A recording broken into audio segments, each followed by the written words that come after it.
కంఫర్టింగ్‌గా ఏదైనా ఫుడ్ తినాలనిపించినప్పుడు నాకు ఫస్ట్ గుర్తొచ్చేదైతే ఈ టొమాటో రసం అండి. సో, టొమాటో రసం అనేది ఒక్కొక్క దగ్గర ఒక్కోలాగా చేస్తూ ఉంటారు. మెయిన్‌గా తెలంగాణలో అయితే టొమాటో రసం అనేది చాలా ఫేమస్. సో, ఈ టొమాటో రసం అయితే మనము ఈజీగా ఎక్కువ శ్రమ లేకుండా చేసేసుకోవచ్చనమాట. ఇది మనము అన్నంలోకనే కాదండి, చక్కగా ఒక బౌల్లోకి వేసేసుకొని వేడి వేడి టొమాటో రసం ఎంజాయ్ చేస్తూ కూడా తాగేయొచ్చు. అంత యమ్మీగా ఉంటుంది.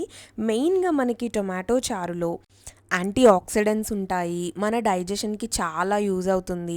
అలాగే వెయిట్ మేనేజ్‌మెంట్‌కి కూడా బాగా హెల్ప్ అవుతుంది టొమాటో చారు. సో, కాన్‌స్టిపేషన్ ఉన్న వాళ్ళకి మంచిగా టొమాటో చారు తాగారంటే మొత్తం అనేది క్లియర్ అవుతుంది కాన్‌స్టిపేషన్. సో, ఈ సమ్మర్‌లో మనకి బాగా పులుసు కర్రీసే తినాలనిపిస్తది కాబట్టి ఒక్కసారి మీరైతే ఈ టొమాటో చారుని చేసేసుకొని వేడి వేడి అన్నంలో టొమాటో చారు వేసుకొని ఎంజాయ్ చేయండి. సో, డెఫినెట్‌గా మీరు కూడా ట్రై చేసి మీకెలా వచ్చిందో నాకైతే చెప్పేసేయండి.